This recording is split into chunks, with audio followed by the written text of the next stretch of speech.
Hola, bienvenidos a este encuentro con la arquitectura, el urbanismo, el diseño, el arte, la ingeniería y los procesos constructivos que hacen realidad las ideas de aquellos que dedican su talento y voluntad en pensar el hábitat humano y mejorar su calidad de vida. Uno de los grandes artífices de la arquitectura moderna de la región fue sin duda Juan Antonio García Solera. Hábitat Mediterráneo en esta primera emisión le dedica un homenaje a su pensamiento y extensa trayectoria guiados por la palabra de su hijo y colega Javier. Un extenso diálogo que comienza con una breve pregunta. ¿Cómo definirías a tu padre como arquitecto? Fue un arquitecto de su ciudad. Y esto, que puede parecer una frase demasiado larga como para una definición concreta, en realidad es toda una categoría. Un arquitecto completo, en el sentido más amplio de la palabra, ¿no? Es decir, un arquitecto que era capaz de diseñar un pomo, diseñar una baranda, diseñar un mueble, dibujar la ciudad entera o resolver con un esmero extraordinario cualquier detalle menor en el que nadie, que esto es muy importante, en el que nadie nunca jamás se va a fijar. Esa cosa de dejar tocadas las cosas para que estén mejor, independientemente de que vayan a ser o no apreciadas de una forma directa por las personas, las vayan a identificar contigo, simplemente porque están bien. Esa generación de arquitectos que fue mi padre es un arquitecto que aprendió mucho en los talleres y que le debe mucho a los talleres, con los obreros, con los oficios, con aquellos que saben, o por lo menos sabían más que tú, y era de los que en realidad aprendías la realidad de la obra, ¿no? Necesitabas tener una formación politécnica en el sentido de entender de todo lo que concurre en una obra, ¿no? Otra cuestión es cómo era la obra, que la obra siempre, no hay ninguna obra de ningún arquitecto, digamos, preocupado que sea igual que los planos, porque la obra se hace en su hacerse también. No hay un intento de hacer una pirueta creativa, no hay un intento de hablar de uno mismo, hay un intento de buscar la mejor solución para cada cosa desde la técnica con la que dispones. Como la técnica va variando y las exigencias de todo tipo, tecnológicas y de todo tipo, van variando, la obra va variando, pero en realidad la actitud permanece. Y al permanecer la actitud, eso sí se ve en las obras, ¿no? A veces me ha ocurrido, mi padre tuvo una producción extraordinaria en el sentido más literal de la palabra, ¿no? Fuera de lo corriente. Es la cantidad de obra que yo ha habido obras que he sabido que eran de él hace 3 años o 4, porque he pasado a lo mejor un día por ahí con él y me ha dicho, esta obra la hicimos en no sé qué año. Pasas por obras que podrías decir, esta podría ser de García Solera, pero hay obras que claramente dirías, esto seguro que no es de García Solera, ¿no? Entonces hay algo que yo me atrevería a decir como una mesura, una intención de calidad siempre, una distinción que nunca es ostensible, nunca es aparatosa, una elegancia natural que se basa por buscar la proporción adecuada de las cosas, el material que es pertinente, una intención de que los portales siempre sean gratos. Y da igual que vayas a un barrio que a las viviendas de las zonas centrales donde la burguesía puede gastar más dinero en ellas, ¿no? La intención es la misma, la materialidad será otra, porque el precio es otro, el gasto, la capacidad de gasto, ¿no? Pero al final siempre es un poco la misma respuesta, ¿no?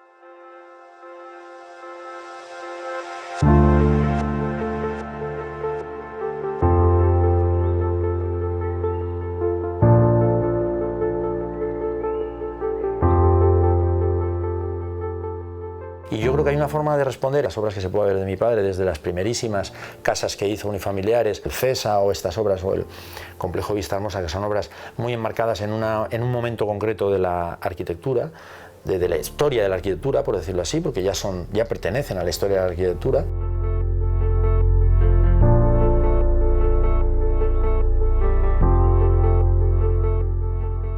Bueno, a mí me quedó aquel proyecto y yo lo que quería era respetar una pinada que había que era muy bonita y había que pensar en esto y había que pensar en la posibilidad de ampliación de aquellos pabellones que con el tiempo haría falta.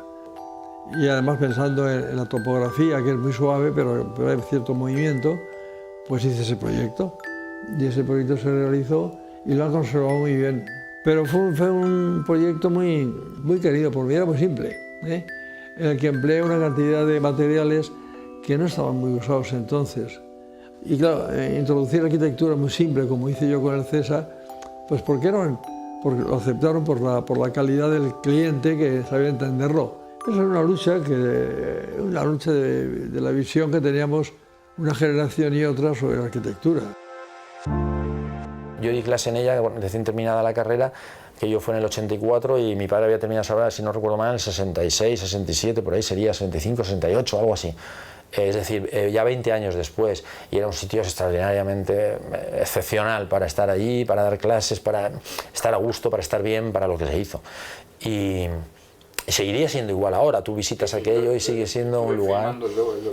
Y es un lugar, salvo han hecho un bloque muy grande detrás, han puesto unas vallas. Quien ha hecho esa intervención no ha entendido nada la obra primera, pero el ambiente de lo que queda del César I se impone todavía, ¿no? Se impone como un lugar de gustoso vivir, ¿no?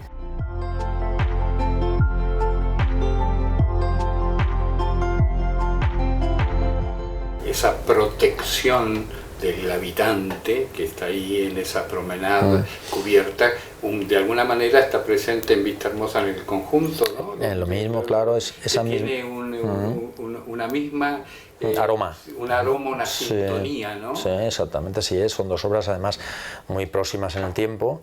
Las dos obras son además obras que incluyen urbanización, territorio, encuentro con lo natural y por tanto también se articulan en torno a eso del mismo modo.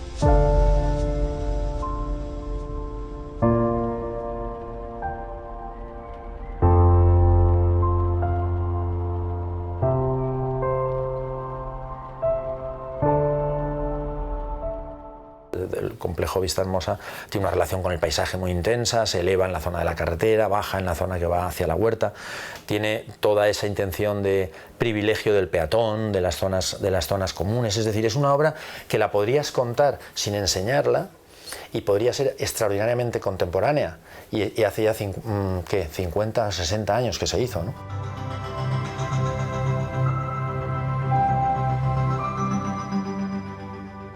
Yo en el complejo de Vista Hermosa tengo estudiado el urbanismo, los edificios, y que si os fijáis bien, las torres son más altas que los bloques, porque para no quitar la vista que pueda haber desde arriba.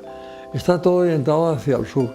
Las torres son 3 brazos, están buscando, con las salas de estar que están así, el sol y la vista hacia el sur. Y están todas planteadas así. Bueno, y entonces yo, para evitar esa cosa suelta, lo que hice fue unirlas todas con un porche que se ve. Entonces la planta baja es un porche corrido, que permite ir bajo el sol o bajo la lluvia de un sitio a otro, y además da unidad a ese conjunto y no dejo las torres aisladas, que para mí hubiese sido más árido. El año 68, una obra así era una obra impresionante.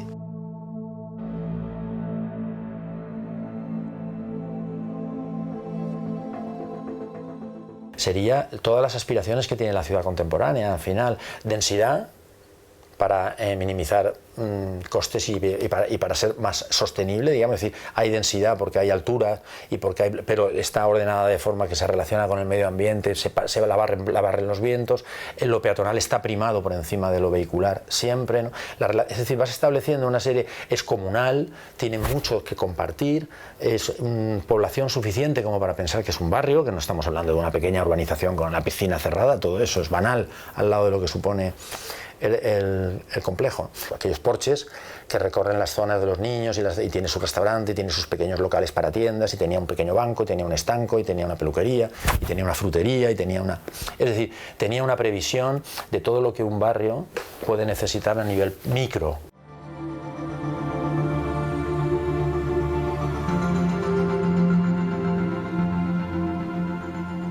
Esas obras, o el Hada, que es un edificio hecho 50 y tantos, 60 años después casi, y que sin embargo es una arquitectura muy diferente, unos sistemas de ejecución muy diferentes, unas normativas mucho más exigentes, un programa muy complejo también, pero sin embargo hay algo detrás que yo me gusta resumir como que ambas pueden vivir 100 años más y seguir estando bien.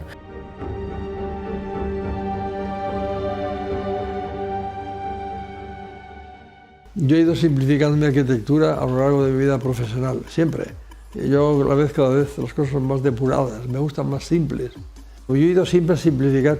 Si tú analizas las primeras obras mías de casas de Miros, yo he hecho muchísimas casas de Miros, y las últimas, y te ves que he ido cada vez más simple. El auditorio más simple no puede ser.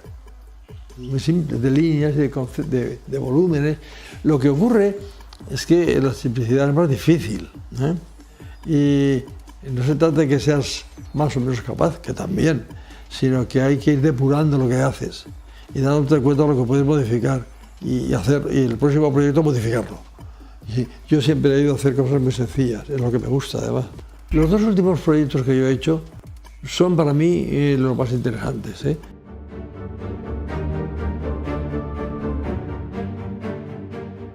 El Hada tiene una mediterraneidad en el interior, de color, de ambiente, que me parece que es muy acertada. A mí me gusta mucho. Me parece un edificio, me parece una sala muy elegante en el sentido mejor del término, en el sentido más clásico del término. Elegante es nada en exceso. Todo lo que está en el lugar que debe y está bien colocado de forma que al final lo principal sea lo principal y lo accesorio lo accesorio. Y me parece que tiene esa cosa por un lado de la sala con el pan de oro al fondo que da esa reverberación de calidad sobre todo lo que ocurre en la escena, que no es un retablo casi, ¿no? Pero absolutamente abstracto, ¿no? Y luego tiene esa línea de lámparas sobre el vestíbulo, ¿no? Que es un trabajo muy de arquitecto, porque al final esa línea de infinitas lámparas que cuelgan, cortan, le dan otra altura de escala a la gente que está abajo, sin importarte que cuando subas arriba veas todas las lámparas por encima, digamos, casi, ¿no?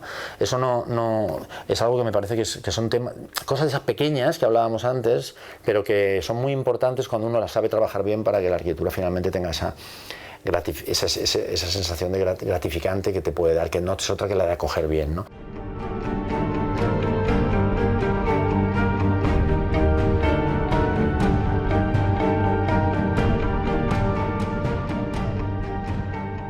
Esa condición se ve, por ejemplo, en una de las piezas más bonitas, yo diría, más atrevidas, ¿no? Es menor, pero es muy importante, porque es la puerta, que están hechas en una fundición de aluminio especial que trabajaron sobre unas maderas para hacer un molde que al verter saliera esa textura que tiene plateadas las puertas, enmarcadas sobre las carpinterías, y luego los tiradores dorados, etc. Es decir, algo que hay que ser valiente para atreverse a plantear desde el punto de vista plástico.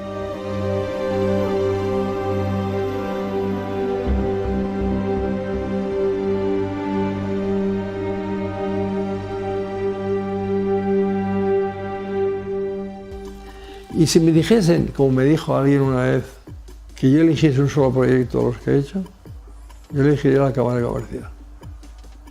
Porque lo que yo proyecté se respetó totalmente. Tuve una empresa respetuosa y ilusionada, porque la obra era muy compleja. Una obra que parece que no, muy compleja. Había que respetar una fachada que yo no pude tocar, la retoqué un poco y ya está. Bueno, pues ahí yo quería hacer una cosa actual, porque es lo que siento. No por terquedad voy a hacer una cosa moderna, ¿no? Es lo que siento, yo he ido con los años depurándome y es lo que siento. Y entonces encajar eso dentro de una cosa que era clásica era difícil, muy difícil. Y sobre todo había que encajar los gruesos de los forjados que tienen instalaciones que en aquella época no había ninguna. Tuvo muchas dificultades. El edificio cambia de uso de una forma tan radical a tener que ser una sede institucional con un edificio de mucha profundidad, sin patios interiores, etcétera, aparte con un estado muy difícil de sujetar, de sostener, que se opta por una de las soluciones que más habitualmente se encuentran, ¿no? Que es la de vaciar, ¿no? Vaciar y recomponer. Una vez que vacías, ahí mi padre interviene como lo que era, ¿no? Que era un arquitecto moderno, de convicción moderna, ¿no? Sin embargo, es curioso cómo luego, para el tratamiento exterior, buscó a un amigo suyo que era un tipo que se dedicaba a fabricar estucos venecianos, artesanos, hechos en el horno que tenía en casa, como es el que dice, es una industria pequeña, que trabajaban con unos materiales muy cuidados, capaces de hacer un tipo de tratamientos que ya hoy en día la industria no te provee, ¿no? Y vuelve a encontrarse con la historia ahí, buscando donde fuera para alguien que pueda ser capaz de hacer un trabajo artesano que un material contemporáneo, pues él entiende que no se lo va a dar, ¿no?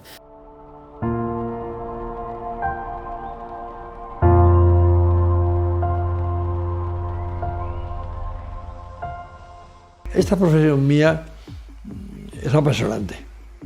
Y si tienes vocación, pues más todavía, ¿no? Tienes muchos sinsabores, porque normalmente tienes unas ideas que no te las respetan, o no te las entienden, o tú no las sabes expresar suficientemente. O es una terquedad tuya, que también se da, ¿eh? Pero luego, cuando pasan los años, pues es una satisfacción ver que lo que han hecho ha servido para los demás. Eso es la verdad. Mi padre ha muerto con 95 años y en su mesa quedaron los planos extendidos, el escalímetro y su lápiz. Quedaron las últimas cosas que andaba dibujando para una casa que estaba terminando. Hasta esas edades, y a pesar de todo lo sabido, seguir aprendiendo de cada oportunidad. Muchísimas gracias. A ti, Francisco.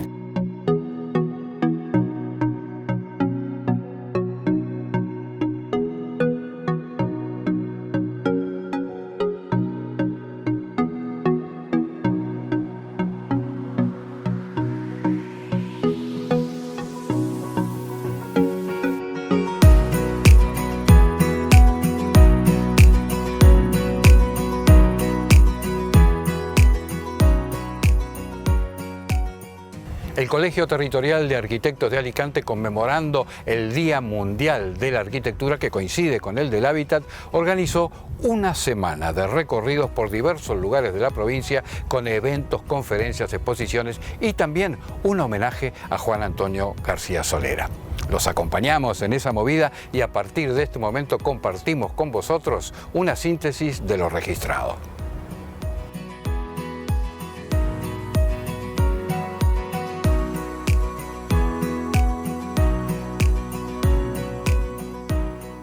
Los festejos comenzaron con la inauguración de la exposición de los premios otorgados por el Colegio de Arquitectos de la Comunitat Valenciana a obras de los años 1973 a 2016.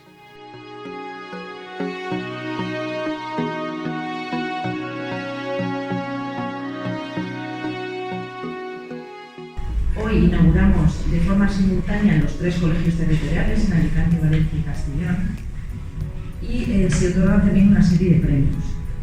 Y luego también dar las gracias a los arquitectos que han facilitado la exposición, pues, a través de los planos, de las fotografías y de las anécdotas. Culminó el evento con un extenso documental con testimonios de todos los galardonados.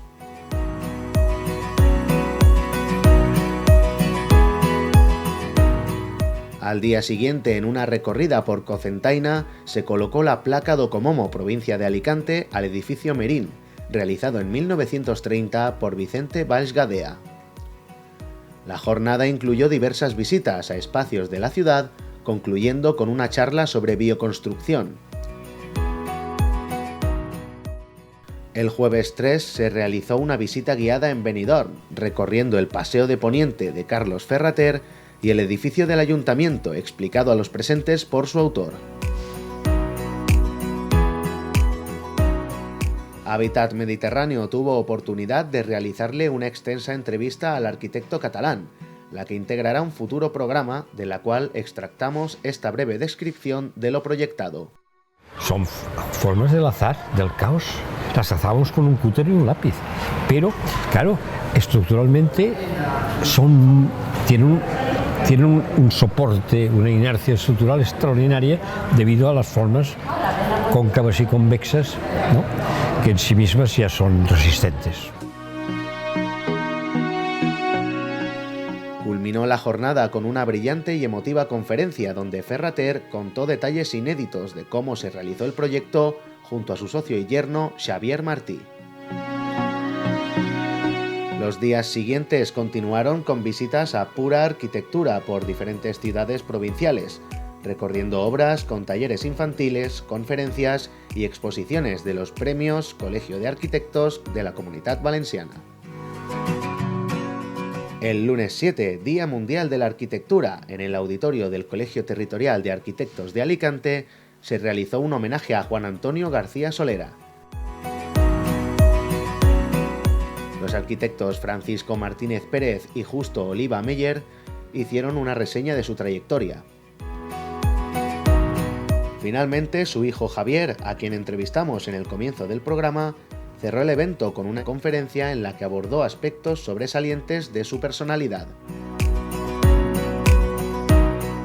Desde Hábitat Mediterráneo van nuestras felicitaciones a los responsables de cultura del Colegio de Arquitectos por la calidad y variedad de la propuesta y organización de esta intensa semana, dando a conocer la labor profesional.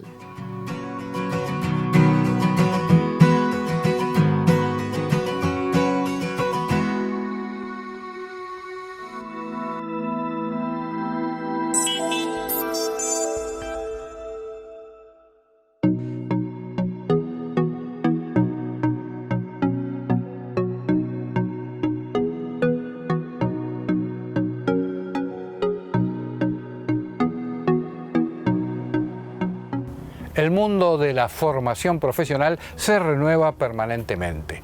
¿Cómo se está viviendo este nuevo ciclo en la Universidad de Alicante? El arquitecto Antonio Macià nos lo cuenta brevemente. En una escuela de arquitectura, ¿no?, como es esta en la Universidad de Alicante, el hecho de trabajar con alumnos y transmitirle conocimiento que vaya asociado a casi los dos bloques de contenidos propios de la arquitectura, ¿no?, que es un bloque tecnológico y un bloque humanístico, artístico, ¿no?, y saber manejar bien el equilibrio entre ambos bloques es algo que está muy presente en la docencia, en la escuela de arquitectura, ¿no? Cuando un arquitecto está construyendo una vivienda, diseñando una plaza en una ciudad o incluso diseñando un mueble, tiene que tener muy presente que esa vivienda va a ser habitada por unas personas que tienen su forma de vivir, que tienen sus preferencias, que tienen sus hasta manías, ¿no? Y el arquitecto tiene que saber manejar muy bien el equilibrio entre lo que es manejar un lenguaje arquitectónico constructivo con las necesidades que plantean luego los usuarios, ¿no? Eso es algo que en la universidad preocupa mucho. Los aspectos constructivos y en general tecnológicos están desde primer curso. Es decir, el alumno cuando llega a la universidad, el alumno de arquitectura, tiene que cursar 5 años para obtener un grado en arquitectura y luego tiene que completarlo con un año adicional de máster en arquitectura. Cubiertos los 6 años, bueno, pues ese alumno pasa a ser arquitecto y ya está habilitado para ejercer la profesión. Es muy importante que el alumno entienda que todo lo que pueda aprender de su capacidad crítica y creativa tiene que también luego saber traducirlo a construcción y a aspectos tecnológicos, porque luego al final se va a tener que enfrentar a una realidad que es construida y que necesita esa base tan sólida, porque si no después los proyectos se quedan en el ámbito teórico y en realidad no tienen después afección o no llegan directamente a la gente, ¿no?, que es a la que va dirigida la arquitectura, ¿no? Este año, por ejemplo, hemos tenido una demanda muy alta de alumnos interesados en estudiar arquitectura. Yo creo recordar que es la más alta de los últimos 10 años. Hay un interés grande por volver a que arquitectura sea una titulación con una demanda alta, ¿no? Y eso tiene una gran ventaja. El alumno vocacional es un alumno tremendamente implicado. Y la mejor forma de disfrutar de una carrera que es compleja es disfrutar de la complejidad que tiene y hacerla suya. O sea, es decir, que hay una cantidad de trabajo que el alumno no ve como un trabajo, sino que ve como un disfrute. Y realmente da gusto dar clase con ellos, porque ellos lo disfrutan y los profesores también, claro.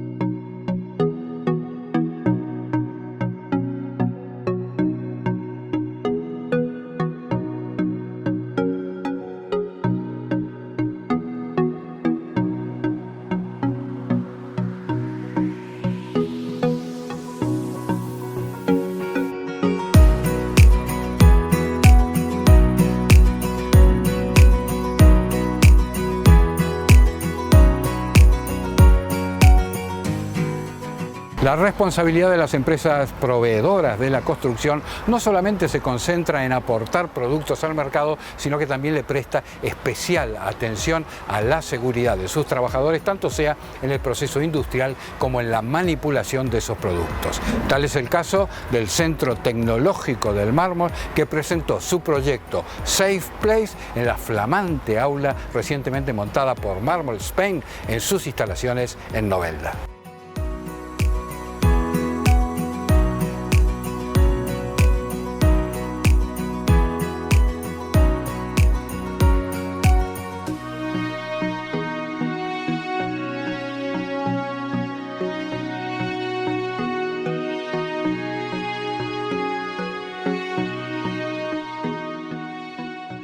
Este encuentro ha sido realmente bastante interesante la realización de proyectos Erasmus, dan una oportunidad de poder desarrollar una serie de materiales didácticos que no son muy habituales en los centros de formación, porque realizar una serie de animaciones es muy costoso económicamente y es una manera muy visual de que los profesionales y también los estudiantes puedan ver, en este caso, los riesgos que se pueden encontrar en una obra de construcción, los más comunes. Por otro lado, también hemos podido ver otros proyectos similares a este, en minería, en fábrica, también de otros sectores, como el cemento, y hemos, por último, dado un repaso a otros proyectos del ámbito de la piedra, enfocados en impacto ambiental y medio ambiente. El BIM está suponiendo una nueva forma de trabajar en la arquitectura, porque al final lo que estábamos dibujando eran, realmente como profesionales del sector estamos dibujando líneas. El BIM te está permitiendo dibujar materiales digitales. Esto conlleva una revolución porque básicamente lo que estamos logrando es que todo aquello que se está dibujando tenga una materialidad y nos lo podamos llevar muy fácilmente a metodologías de cálculo, a poder calcular eficiencia energética, a poder calcular estructuras. No son obligatorios los cálculos de impacto ambiental, pero en un futuro lo van a ser. Seguro que de 2020 a 2030 la Unión Europea empezará a poner las bases, a sentar las bases como a inicio del año 2000 asentó las bases de la eficiencia energética y en ese momento pues habrá que estar preparados para poder, sobre todo en lo que nos atañe en el sector de la piedra natural, tener ese camino ya andado para facilitarle la vida a los profesionales prescriptores, arquitectos, ingenieros.